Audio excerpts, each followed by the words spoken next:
Hello everybody, and welcome finally to Britain's Toy Farm.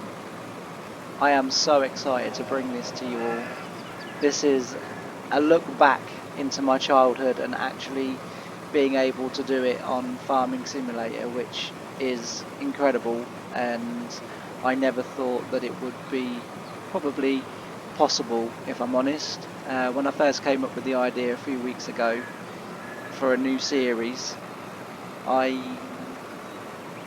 sort of thought long and hard about what I would like to do, and funnily enough, it was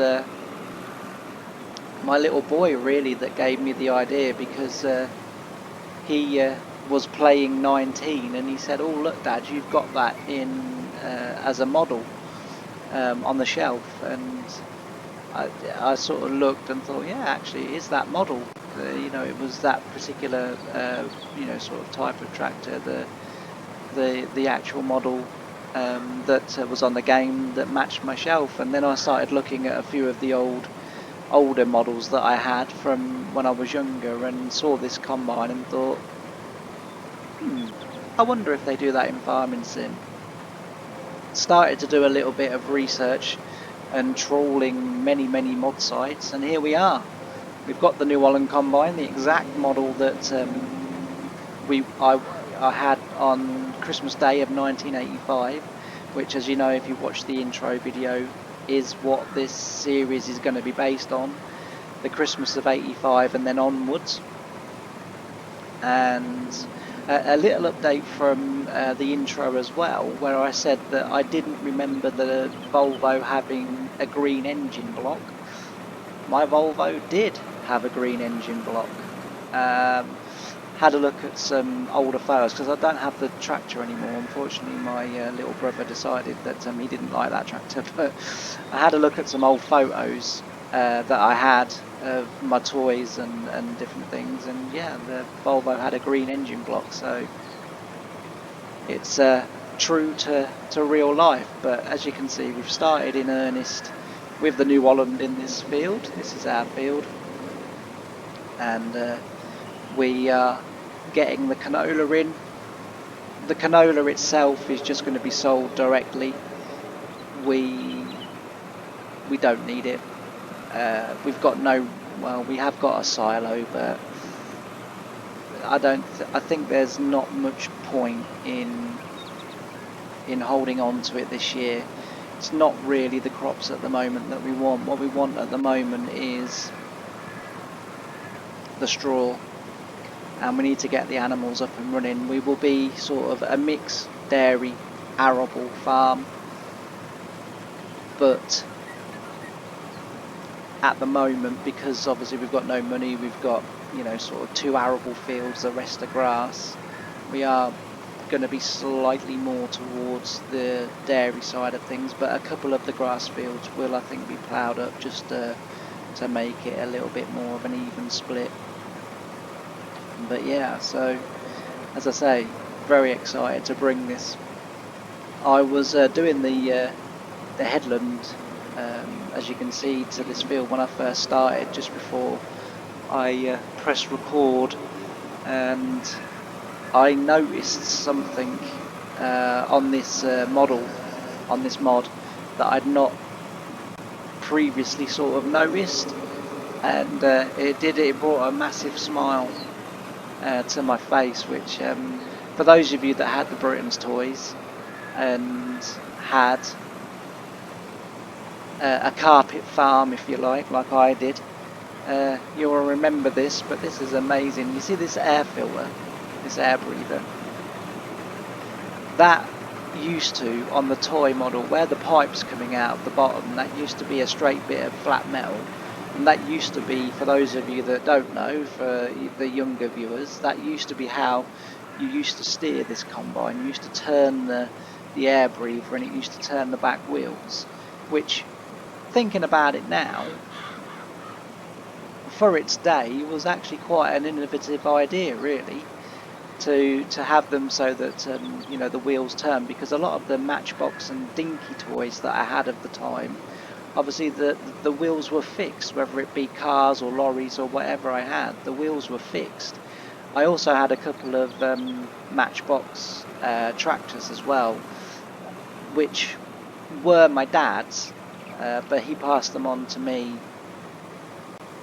when I started to show an interest in tractors, which probably was around 1985 really. And then, as I said, that Christmas it was the get out clause of just everyone in the family got the same memo, buy James Britain's stuff and tractors and stuff like that. And I ended up at the end of Christmas Day that year with a fully functional farm. The only thing really I was missing was some sheds, but they came later. My dad very kindly built me a farm layout, which I had in my bedroom, and it was an amazing addition to my life really, and has played such a big part of my life, and as farming has in general. But yeah, the toys, they will be forever my childhood, and sitting on the carpet for hours and hours and hours, you know, pretending that you're combining or ploughing or drilling, or you know, filling your trailers up with dry peas or little polystyrene balls that, you know, had sort of been, that had yellow paint poured all over them and left to dry, and you know, was wheat and whatever else. It really does bring back the memories, and as we progress, it will be interesting to see what other mods and models make it onto the series. As I say, we're on Purbeck Farm 22. I think it's a lovely setting for this particular save game. It's a really great map. Just turn that off. I'll go back and unload. We'll do one more breed around the headland, and then we'll get on with the up and down. So just leave the combine there. I realise I'm going to have to turn it round again, but we will we'll manage that, I'm sure. Alright, can we get into the field now without catching the gate posts? So I don't have a trailer with the New Holland, a header trailer. Just turn tractor off because it wastes diesel. Mainly because Britain's combines for many years, you couldn't remove the headers from them. So there was, in the combine range from Britain's, there was this one in 1972, which was before this one came out. This one came out in 83 or 4, I think. But the Massey Ferguson combine that Britain's did, that came out first in 1972. And interestingly, actually, in 1973, it won UK Toy of the Year, the Britain's Massey Ferguson combine, which I sort of find quite fascinating, really, because I don't know, I've always sort of kind of considered, you know, farming and farming toys and, you know, things like that as a bit of a sort of a niche market, that there's not many people that you know, that do collect. But you know, since I've been going to toy fairs and other things like that, I realised that I'm very much mistaken. But yeah, it was amazing still though to read, as I say, about the Massey Ferguson becoming Toy of the Year. I mean, that really does look like, minus the hand and me sat beside it pushing it, that really does look like my model combine going up and down the carpet. That honestly, I've for the last week or so, since I've been doing like kind of some promo stuff, and you know, you have to sort of forgive me, I'm all new at everything to do with this. You know, I can go into a tractor or sprayer or combine and program any computer that I need to get it set up for that machine to run perfectly. And come back to my home PC and I sort of look at it some days and I just think, how do I operate you?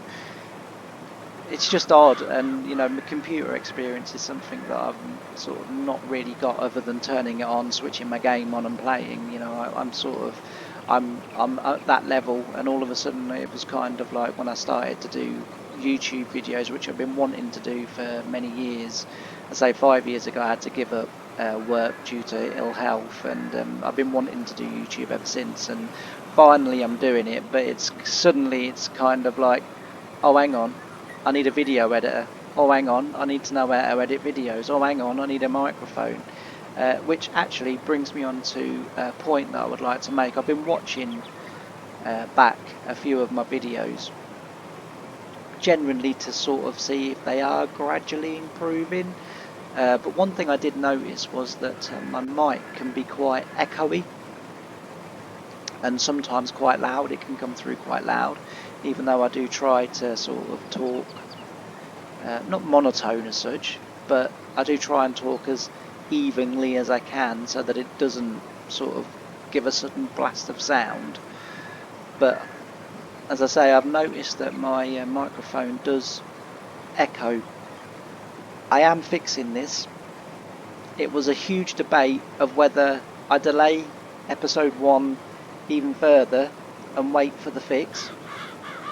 The fix coming in the form of a brand new microphone with a sound filter and other little bits of technology that I don't really understand, but apparently is going to make my videos sound much better and much more professional. So I thought, you know, do I delay the first episode, or do I run with the old microphone for episode 1, and then by the time episode sort of 2, 3 comes out, you know, we'll be using the new microphone. Hopefully it'll be sounding a lot better, because I also noticed that this microphone sort of alters my voice quite a lot as well.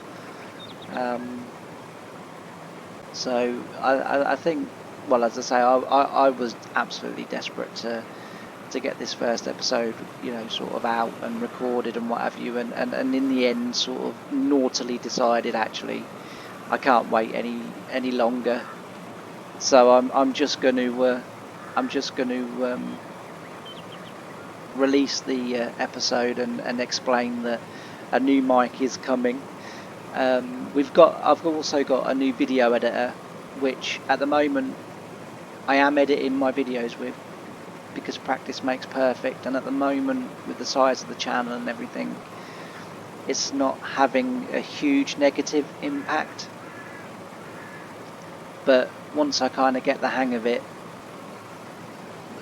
then obviously the videos will become hopefully better still, and there'll also be an intro and an outro, because at the moment there isn't. There used to be when I used to do it with the Microsoft video editor, because that was very basic, and it was quite easy to use, whereas this one is a little bit more sort of on the professional side, and it's taking me a little bit to work out and to operate, but we will get there. And as I say, hopefully with this series, you know, interest will not only grow for this particular series that I'm doing, but also the interest on my home wall. I usually use my steering wheel, but my steering wheel's been playing up as well. I've sort of, in the last week and a little bit, I've run into so many difficulties with my equipment, whether it be my microphone, whether it be my steering wheel, my pedals, whatever, but it just seems it's all come at once. So I'm having to use the keyboard, which is fine, but it is making my steering look a little bit derpy, because I'm sort of oversteering now, which is never a good thing, especially when everything on this map is collisionable. So it's going to make good videos, I think. So yeah, I hope you guys are looking forward to the development of this series too. as I said in the pilot episode, when I sort of showed you the starting fleet, and I showed you around the farm a little bit, then there are sort of plans to keep this episode moving, or these episodes, this series moving along nicely. The end of the summer, as we are now, we're in August. I'm on 3-day seasons, just to try and keep the season sort of ticking by, if you like. And then my hope is in the winter time, as I showed you in the pilot episode, to extend the farm to the left of the cow barn as you look from the road, to extend it back to the hedge. That way it will give us a little bit more farm, and as I said previous, if we do decide to get more cows, it will mean that we can add another silage pit if we need to, but we can also add a little bit more vehicle storage, which will be needed as the fleet slowly starts to grow. So they're sort of the basic plans. We also, because we will be doing precision farming on this series, as I do most of my series, is actually, to be fair, there is going to be an exception to that rule coming up, and hopefully you'll all be eager to find out what's coming for the future, because Homeworld Farm's great. I really enjoy that series. This is going to be the main series, and then there will be something I've always wanted to do on Farming Simulator that I've never done, is dairy farming, and be sort of predominantly dairy farming. So I've found a map that I think I'm gonna be able to use that's gonna suit that particular save game quite well. But the other thing that I like about the map that I've found, is the arable farm is very, very British and very, very close to the farm layout that I worked on. And that's kind of what grabbed me. It was like, oh, I used to work, somewhere where the farm looked like this. And so it's kind of like, I'm going to start it off as a dairy. And as we grow bigger and we use the milk and things for making cheese and all the other things that you can do in Farming Simulator 22, and we get the money, we can then start to maybe think about branching out into the arable side of things. We are going to need straw, so somewhere along the lines, whether it be a contract job or whether it be that we turn one of the grass fields into a crop field and we just sort of grow wheats and barleys and different things that I can get straw off, and we grow that way. I don't know, but yeah, look out for that. It's going to be, I think that's going to be another good episode, and it's going to series. It's going to complement this series nicely, I think, because I don't want to sort of hammer this out and in a way lose the feel that for me it started to have. So I'd like to sort of do maybe, 1, maybe 2 videos a week. My Homeworld Farm, a couple of videos a week of this, and then the third series that just sort of kind of complements them, if you like, hopefully. So it's busy, it's a lot of work, but I really enjoy making the videos. I enjoy the thought that there are people out there that enjoy my videos. If you haven't seen them and you haven't seen the pilot episode, then there will be a link in the description. Go and check it out. It's absolutely fantastic in telling you and explaining in a little bit more depth about what we're going to be doing in this series. And yeah, that, you know, that's, I don't know, I keep repeating myself with this episode, but I am just so excited to bring it, and we will go through the journey together. Another thing that I'd sort of would like to happen as the series goes by in this video, or that, you know, in the up and coming videos, but is for you guys in the comments to leave your memories and experiences of, you know, carpet farming and collecting models. And, you know, some of you won't have sort of got them out of the box and carpet farmed. Some of you would have left them in and put them on shelves and looked after them, you know, properly. But I'm interested to know what your sort of childhood growing up, you know, whether you collected them, whether you collected something else, and because of Farming Simulator you've started to collect the model tractors, or whatever. It would be really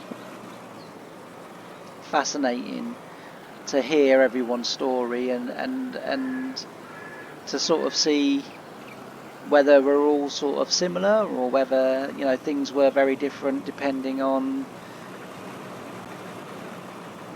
you know, the sort of things that you did with your models and your toys and things. So it'd be really great to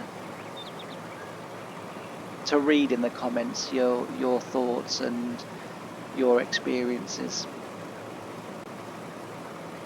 Also, as well, in the comments, I mean, if you see things that or, you know, and you think, well, this would be a great idea, or that would be a great idea, you know, feel free to drop a message. I do read all the messages, and I will be taking them on board. I mean, the actual map, Purbeck, was not really a map that I'd sort of considered for this series. I had another map in mind, and then someone messaged me, left a comment in the messages, and said, you know, I think Purbeck would be perfect for that series. And I downloaded it and had a look, and here we are now. You know, we're farming on Purbeck, and I think it's a great choice. So, like I say, you know, I'm always open to suggestions and ideas to, you know, help to make this, actually, you know, for freehand, that's quite straight, isn't it? You know, ideas and suggestions to help, you know, make this series a really truly great series. It would be fantastic if, you know, as a community we can all come together and do that. So we've got this field here to combine, this canola field, and then we've got one field over there which you can just make out that orange. That's a wheat field, if I remember correctly. And we will we'll harvest these two fields. That's all the harvest we've got for this year, but as I said, we will maybe plough up a couple of grass fields. We have got some more arable fields, it's just they've got nothing in them, because I think that one in front of us is one of our fields as well. I think it's that one. If it's not that one, it's one very, very close to here. But yeah, so we will have a little bit more in the way of harvesting next year on the game. Another idea as well that I kind of thought about, and I'm kind of interested to know what you guys might think about it, because this save game has been sort of kind of set out that it's, you know, it starts in the Christmas of 1985 and it's the toys that I got for Christmas that year, and then it moves through. I was 4 in 1985, and by about 1986 87, 88. Initially with the help of my dad, but then thereafter I was sort of doing it myself. How do you guys feel about models that I'd converted coming into the game? So, you know, for example, I had a Massey Ferguson tractor that I added front and rear duals to. I had a Discara set that I made into a front press. Whilst I can't necessarily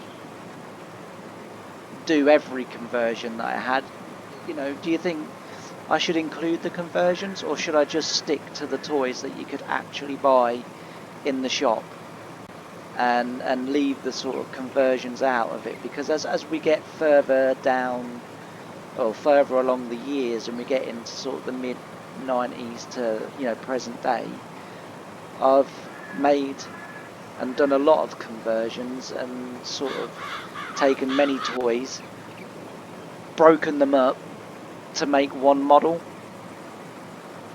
And so, you know, as I say, the later in the series that we get, the more ambitious, if you like, the conversions and models that I've made for myself have got. I mean, I've kind of, because the sheds and things you couldn't really buy in 1985, but we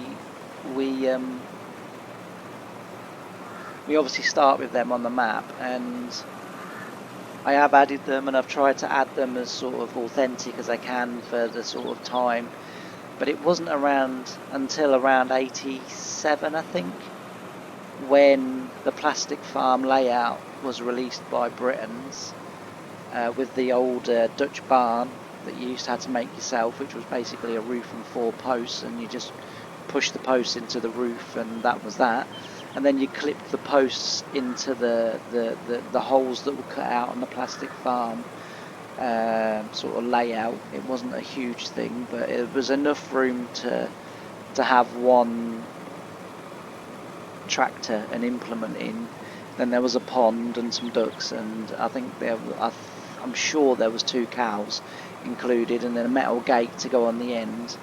If I can dig out a picture of that farm layout that you could buy from Britons, then I'll either put it in a video and show you, or I will leave a link to the picture, or I'll figure out a way of showing you what I mean. I don't know. I mean, did any of you guys have the plastic farm layout with the Dutch barn that was raised off the floor of the actual layout, so that you had to use a forklift or a bale elevator to load the bales into the Dutch barn?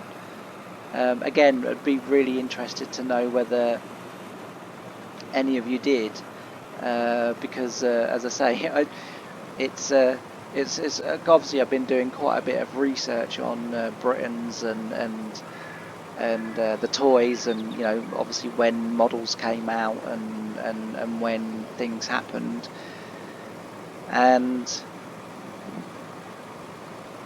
that was one of the things that I sort of came across. And I've also been looking in sort of like even my cabinets or my old toy boxes that I've got, where I've got quite a lot of my old models that I had as a kid, and sort of like, oh yeah, I forgot about that, and what have you. It's been really fantastic to relive, if you like. You know, it as I say, it's bringing our childhood, certainly my childhood, back to life, and playing and using these mods, but that represent the toys and models that I had when I was a kiddie. Right, we're going to have to get out and move the tractor because it's in the way, obviously, for turning around. I don't know how. We'll put it down the side there. It'll be alright now. Put it this side, because then if we need to unload, what will happen is that we'll be able to draw up alongside it, and it will just give us a bit of room.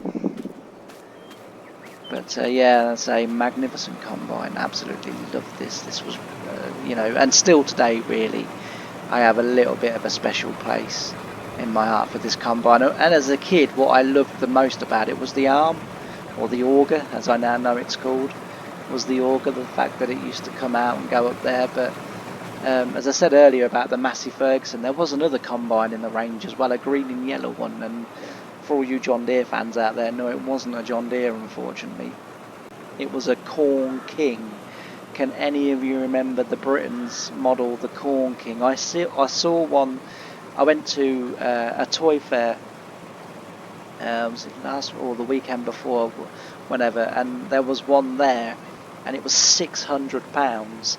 It was pristine in its box. I don't think it had ever been removed from its box, and it was still, you know, all shiny, and the box was perfect and mint condition and everything. But yes, £600 for a Corn King combine. I used to have a Corn King. At some point in my childhood, and I can't quite remember when it was, but I had all three combines that Britain's did.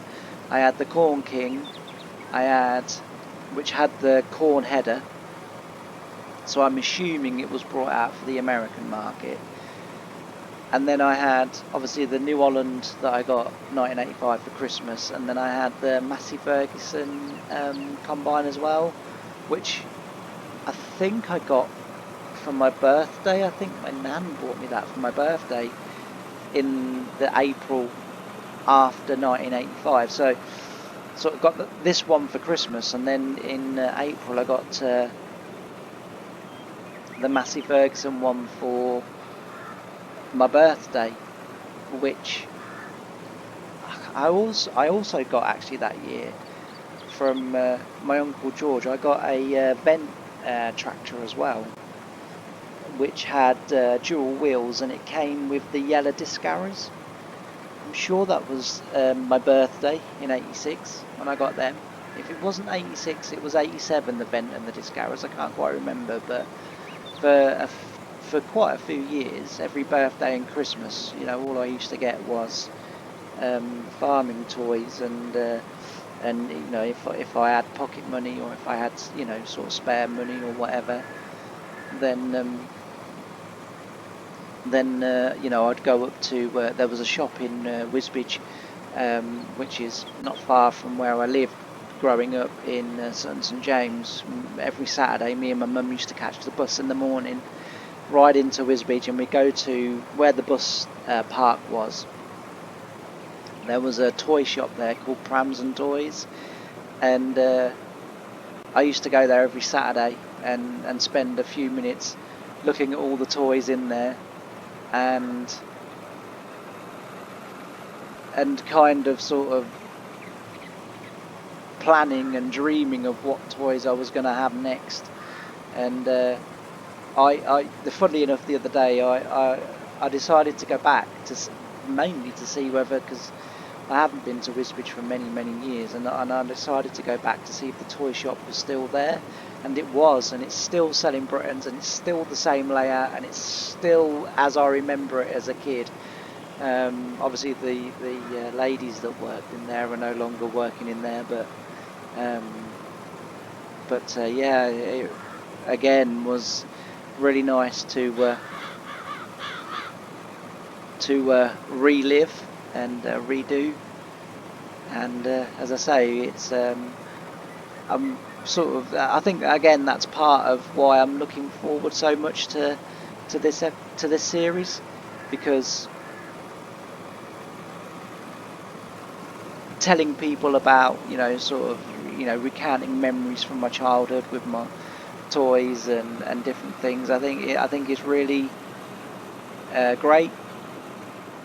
Not only that, it's really poignant. I think that a couple of years ago I lost my dad, and my dad was sort of instrumental really in me not only collecting but also helping me to build farm layouts, sheds, grain stores, everything that I kind of wanted on my farm. If I couldn't do it, you know, it would be a case of Dad, and you know, he would make it happen. So it's kind of nice to relive those memories, you know, and to share them with everyone, and for you guys to share your memories, you know, with me, and I think it's always interesting to hear people's experiences. So that's this field done. Hopefully all of that will go in the trailer. Did it? Yes, it did. That's good. Oof, just clears the top. So we'll drive back to the farm.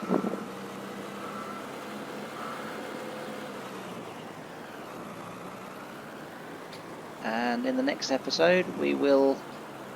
So this is going to be a bit tight, this. Like I say, it's annoying because Britain's...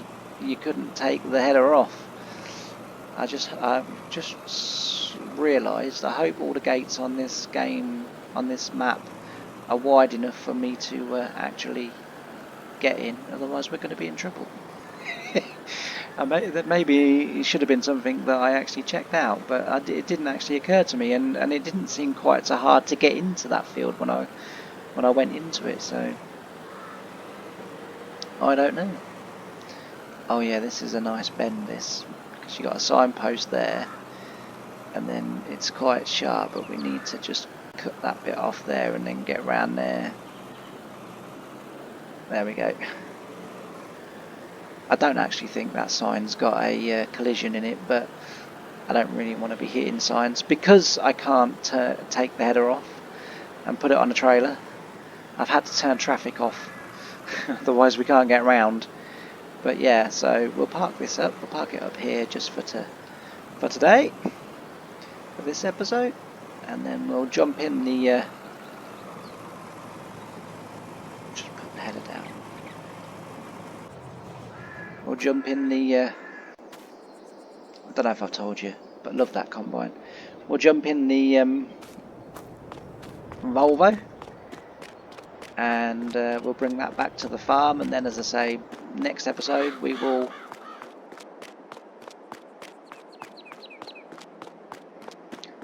go and sell the rape or the canola, and we will crack on with our I'm sure from memory I'm certain it's a wheat field that we've got just over there behind the farm, and yeah,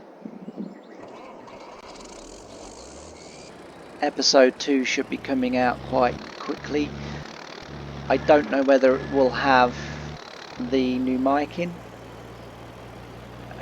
I don't know sort of how it's going to work, because I have again had a message from someone saying, you know, you need to upload videos a little bit more frequently, which I agree with, and I want to do. I want to make it so that we upload a video every day, but at the moment, just with the way sort of things are in my life, it's quite hard to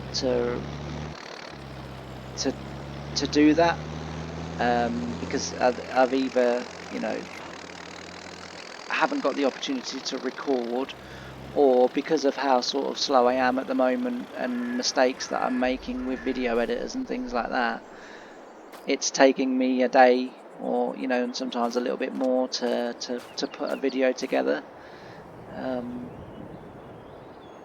and so it's sort of just slowing me down slightly. But yeah, as I say, once we get up and running and we get fully there, we will